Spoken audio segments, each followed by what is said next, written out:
Desde que asumió la presidencia, Nayib Bukele marcó una ruptura frontal con el eje político durante años que había respaldado el FMLN con Venezuela, el chavismo y Nicolás Maduro. En el caso, por ejemplo, del aislamiento del régimen genocida de Nicolás Maduro, y además fraudulento e ilegítimo y antidemocrático, donde además que empobreció una nación tan rica. Están nadando en un mar de petróleo, en un mar de gas natural, tienen oro, tienen recursos naturales, tienen 32 millones de personas. Sin tanto rodeo, sin tanta diplomacia clásica, Bukele señaló directamente a Maduro como un símbolo de un modelo autoritario y fracasado, sostenido por únicamente la represión y la corrupción. Y lo que siguió no fue un simple cruce de declaraciones o publicaciones de redes sociales, sino una confrontación sostenida entre dos visiones opuestas a la administración estatal. Una que se presentaba como una ruptura y control total del Estado y otra anclada al sistema que Bukele calificó desde el inicio como ilegítimo con Maduro. Ahora veremos por qué y en qué momento Bukele se convirtió en uno de los adversarios más constantes de Maduro desde la llegada al poder. 3 de junio del año 2019, apenas iniciado su mandato, Bukele ejecutó una de las órdenes diplomáticas más contundentes en la región al romper relaciones con el gobierno de Nicolás Maduro y declarar que El Salvador dejaba de reconocerlo como presidente legítimo de Venezuela. La decisión no fue simbólica ni gradual. Bukele ordenó de inmediato expulsar a los diplomáticos designados por el régimen de Maduro, retirar el reconocimiento oficial de sus representantes y cerrar la embajada en San Salvador, marcando una ruptura total que había permanecido por años con el alineamiento ideológico promovido por el FMLN. Bukele, que asumió el poder en junio, decidió expulsar de suelo salvadoreño a los representantes diplomáticos de Maduro el sábado, una decisión que dijo tuvo que haber tomado mucho antes. Un país tan rico, un país tan hermoso, un país con tantos recursos, ¿cómo puede ser que haya podido destruir tanto? Es decir, ni tratando de destruirlo se puede lograr lo que este tipo de sinvergüenzas han logrado con la destrucción de Venezuela. El argumento fue directo y sin matices. Las elecciones venezolanas carecían de legitimidad democrática. Maduro encabezaba un sistema autoritario sostenido por el fraude electoral y El Salvador no seguía validando ese modelo.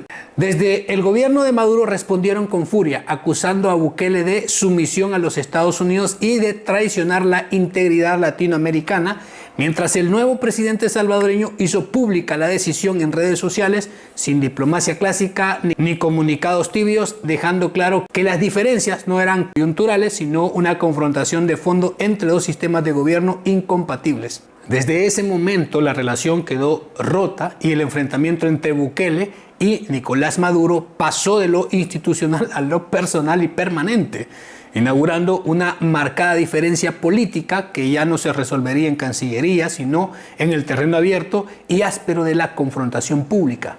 Para septiembre del 2019, Nicolás Maduro respondió públicamente a las decisiones de ruptura diplomática adoptadas por Bukele con un discurso cargado de descalificaciones personales.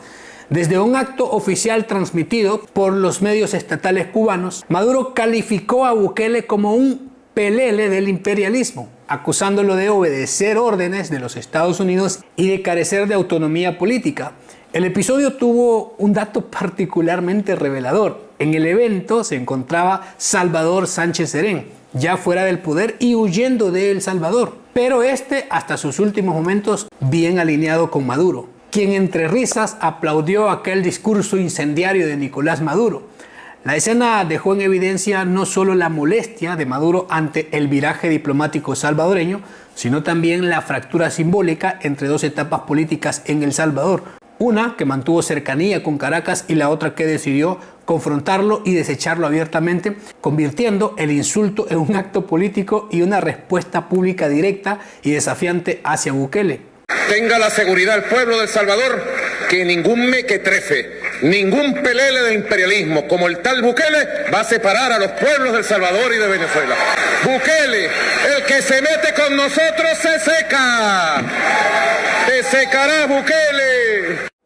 Posteriormente, con la lucha ya abiertamente declarada, Bukele lanzó una respuesta pública en sus cuentas de redes sociales que se volvió muy icónica por su tono directo y crítico. Tras las acusaciones de Maduro, que lo tachaba de un traidor o de un pelele, el presidente salvadoreño exigió un respeto y subrayó que él sí era un presidente electo democráticamente por el pueblo salvadoreño, a diferencia de Maduro, cuya legitimidad Bukele puso en duda explícitamente y que lo habían impuesto en ese cargo.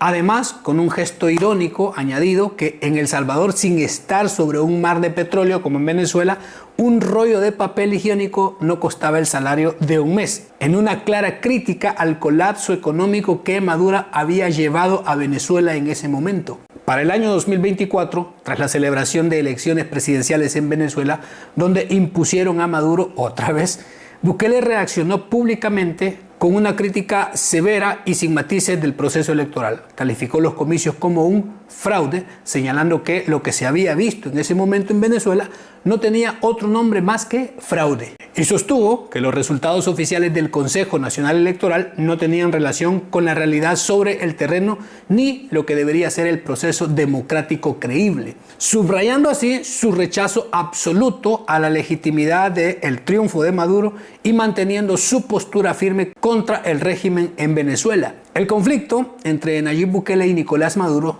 volvió a encenderse cuando El Salvador aceptó y recibió ciudadanos venezolanos capturados y deportados desde los Estados Unidos, varios de los cuales fueron trasladados al SECOT acusados de ser miembros del Tren de Aragua. Bajo dicho esquema de cooperación en seguridad, impulsado por el gobierno salvadoreño, la medida fue presentada por Bukele como parte de su política de control y combate al crimen transnacional, pero desde Caracas fue utilizado como munición política. El régimen de Maduro reaccionó con duras críticas, acusando a El Salvador de cometer delitos en esa reclusión. Maduro y sus voceros señalaron al SECOT como un símbolo de represión y tortura, ignorando deliberadamente el contexto de seguridad regional y la cooperación con Washington. Lejos de apaciguar la relación, el episodio reavivó la rencilla ya existente, trasladando el choque entre ambos gobiernos al terreno diplomático y el de seguridad por el tema carcelario. Yo le pregunto al presidente Nayib Bukele, ¿usted va a amparar esta crueldad? ¿Es esto legal? ¿Es justo? ¿Es humano, Nayib Bukele? Y Venezuela está presta y lista para denunciar esta violación masiva de derechos humanos. Y el punto más alto de confrontación llegó cuando Bukele lanzó una jugada política inesperada, muy calculada. Propuso públicamente un intercambio ofreciendo a los venezolanos detenidos en El Salvador a cambio de prisioneros estadounidenses que estaban detenidos por el régimen de Maduro. En un primer momento, el gobierno de Maduro rechazó las propuestas con soberbia, descalificándolas como propaganda y negándose a aceptar condiciones impuestas desde fuera. Sin embargo, el tablero cambió cuando Washington retomó esa idea y la convirtió en una negociación real, dejando a Maduro sin margen de maniobra y obligándolo a ceder. El canje terminó materializándose, confirmando que la iniciativa original había sido políticamente eficaz. Con ironía fría, Bukele remarcó después cuál había sido el verdadero error estratégico de Maduro. Con el intercambio se quedaba sin prisioneros del país más poderoso del mundo, perdiendo así las últimas fichas que tenía de presión internacional. En ese episodio, más que un intercambio humanitario, se expuso una derrota política y diplomática que Maduro no supo prever, no la supo leer. Mientras el canje se materializaba, Estados Unidos había comenzado ya un importante despliegue militar en el Caribe desde agosto del 2025. Y especialmente con la llegada de buques militares, Washington posicionó miles de tropas. El resultado fue un escenario en que, una vez que Venezuela ya no tenía prisioneros estadounidenses con los que podía negociar, la dinámica cambió drásticamente. Apenas pasaron 6 meses desde el intercambio hasta un despliegue intensivo y las acciones militares abiertas de Estados Unidos en enero del año 2026. Cuando las fuerzas especiales de Estados Unidos ejecutaron una operación para capturar a Nicolás Maduro en una base militar de Caracas. Un giro geopolítico interpretado por muchos como una reacción a la falta de fichas de presión de Maduro hacia los Estados Unidos. ¡Venga por mí! ¡Aquí lo espero en Miraflores! ¡No se tarde en llegar, cobarde!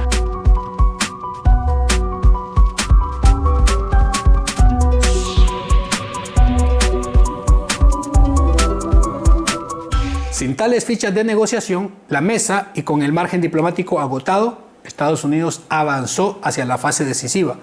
En la madrugada de enero del 2026, fuerzas especiales estadounidenses ejecutaron una operación quirúrgica para capturar a Nicolás Maduro.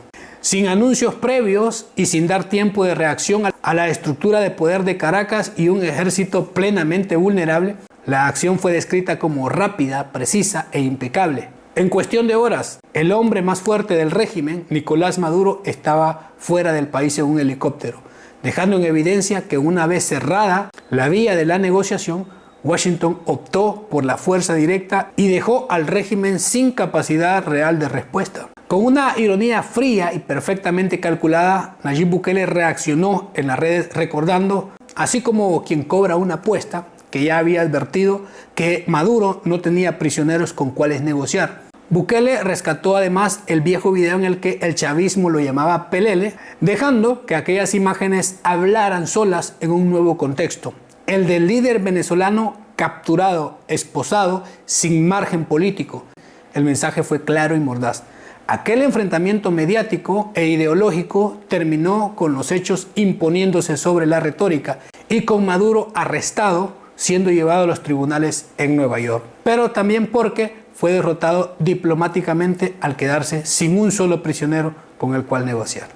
Pero bueno, deje su opinión en los comentarios sobre este recuento que hemos hecho de los choques que hubo entre el presidente salvadoreño y Nicolás Maduro. Gracias por apoyar siempre el contenido, por llegar hasta el final. Cuídense mucho, nos vemos. Hasta luego.